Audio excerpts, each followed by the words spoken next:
I think the only thing holding you back from buying this tablet is just if it's not the right size for you. For some of you, the size will be the selling point. At the time of writing this, you'd be sensible to look at whether the A5 Note Air 2 Plus was more suitable for your workflow, as it will set you back roughly the same, about £450. The size makes it a poor reader for academic content, but a good reader for leisure content. In honesty though, there isn't really much competition at this size. If the size is right for you, then the Supernote A6X might certainly be worth considering. And if you know that you're only looking for reading and note-taking, then maybe look at the previous generation of Boox device, the Nova Air 2, which of course is a black and white device. I probably wouldn't look at the previous generation of Color Eink, which is on the Nova 3 and then Nova Air C, because the Kaleido free screen is certainly a better Color Eink. But if all you were looking for was reading and writing in black and white, then looking for maybe a Note Air 2 or Note Air 2 Plus on the second-hand market or refurbished, that would certainly be worth a look. If you are tempted by Color Eink though, I would say it's definitely worth going for. The Boox Tab Mini C has that latest Kaleido free e-ink screen, and there are improvements from that Kaleido 2 Plus to make it worth your while. It's 300 dots per inch in black and white and 150 dots per inch in color, and that's just enough. I remember when I used to print things at an architecture school, the printer always said that 150 dpi is where the sort of naked eye stops being able to discern individual pixels, and the 300 dpi in black and white just makes the text really clear and crisp. But pause here and actually reflect if you really do want color and if you really do want this size. The screen gives you crisp black and white 300 dpi, but that isn't actually new at this size, and the trade-off for color is the darkness of the white space on the screen. It is considerably darker than the equivalent black and white screen, and that's just enough to maybe choose to stick to black and white if you know you are only interested in words. Although there are many people who are reporting that they actually find it more comfortable to read in this lower contrast.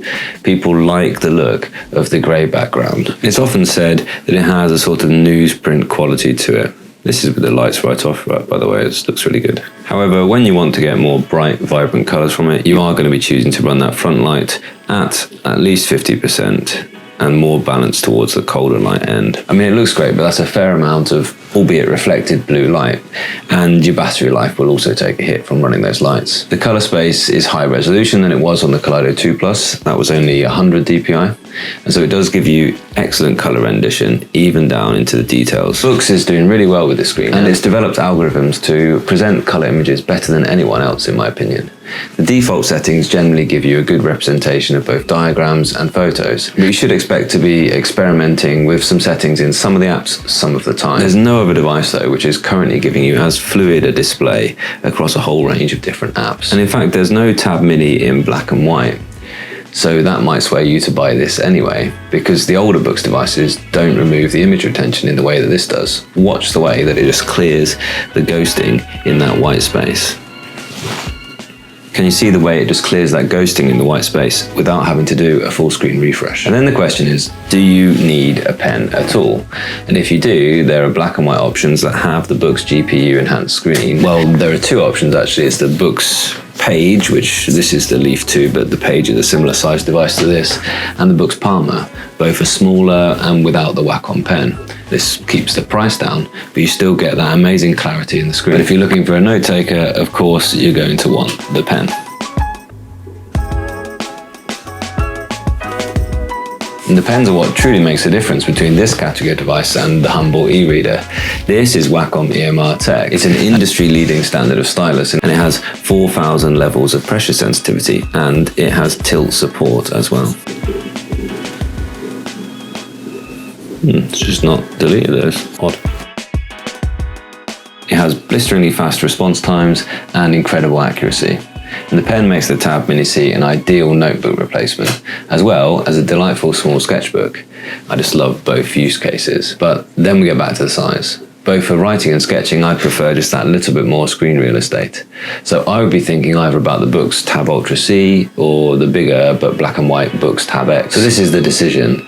I would not want this to be the only e-ink tablet that I owned, but as a companion to one of the larger Boox devices, this is amazing. All of the notebooks are synced across each of your devices in the cloud. And as this is Android, you can find ways to fit this into your already existing ecosystem of web locations. It's a useful companion, Perhaps you're already the owner of a larger Boox device, maybe that's a few generations older, but this could be a great partner to that device, and it would let you find out just what all the fuss is about with this Boox super refresh technology and the latest Collider-free screen. You'd have all your notebooks in either device, and that's brilliant. Your big one on your desk and your little one in your bag. But maybe you're already the owner of the Boox Tab Ultra C, good choice, and perhaps this isn't the best new e-ink device as a companion to that, as there's too much overlap between them. However, then the Page or the Palmer, that could well be a companion device to the Tab Ultra C. Then there's the elephant in the room, which is the battery life. Boox did increase the battery size in this device, so much so that they've had to make the back of it bulge out slightly to fit it. And it is true, whilst I'm just showing that magnetic case, that you do get a bit of a wobble near the clasp, but not as much as some other devices that I've tried. And just generally you get a wobble in any location where the magnet is holding that on. So if you want to do drawing, then you need to take it out of its magnetic case, or you should buy a bucket case for it. Although they've increased the battery size, the battery life has decreased when compared to the previous generations of the A6 or 7.8-inch devices, the Nova Air line. That might be enough to dissuade you from buying it. However, this is a new high watermark for this form factor. There's no doubt that this is the best e-ink tablet of this size. It's incredible what Boox have got out of this technology. It might well be the right one for you just based on that. And it might well be the right device for you if this is your first foray into e-ink tablets.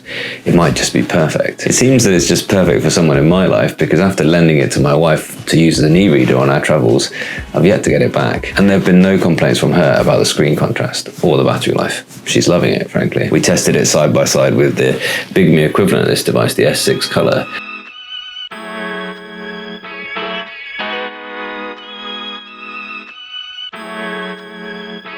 We found that for very similar amounts of reading time on the holiday, she was getting about an extra day and a half of just using Kindle app compared to me on the Big Me S6.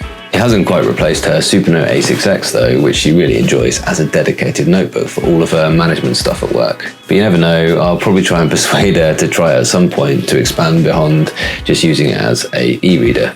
We'll see, time will tell. Talking about cost versus benefit now, £450 might be a bit of a tough ask, especially if you're thinking of it mostly as an e-reader. You can get a lot in a dedicated e-reader for that.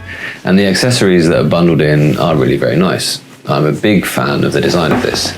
It's simple, it's understated, without a lot of that flash of many Boox tablet designs. But it does feel elegant, and it feels like it's a quality that commands its price tag. You're getting the latest generation of e-ink screen and just generally more up-to-date hardware than many of the rivals. Did you see the live stream where I showed that my Lenovo Smart Paper had a 40nm chip from a decade ago, and which was budget even when it launched? These are using Qualcomm chips, which are pretty much the market leader in the ARM Android system on chip market. And although they're not chips at the very cutting edge of what's available in phones or tablets, Boox are choosing chips with higher performance. And that's as they recognize that these new productivity-orientated e-ink devices are needing more processing power. Considering ease versus impact now, as with all Android devices, you're going to feel right at home here if you're right at home on Android. But you might feel a little bit lost if it's your first Android device. In any case, expect to have a session reading and annotating the manual, and you'll get along with the device just fine. And you'll learn about those really powerful annotation features in the Neo Reader app. So who's it really for? This is a great addition to the Boox lineup, and it would make a great addition to your tech combo. It's a little bit more reading focused and massively more portable than the other Boox devices, but it still gives you the benefits of color e-ink for certain types of reading and for productivity apps. But if you already have the Tab Ultra C, then perhaps you can give it a miss. Perhaps save a little bit of money if you think you want a small companion device and go for something in the Nova Air series. This is not much smaller than an iPad mini might be. It's not much smaller than my Z Fold 3, which is an excellent device, but it's not really a work-orientated device. And for reference, if you want to know what size it is, if you take an ordinary piece of printer paper, if you have it like this size, that's basically the size of the screen on the Boox Tab X. If you fold it once, that's the size of the screen on the Tab Ultra.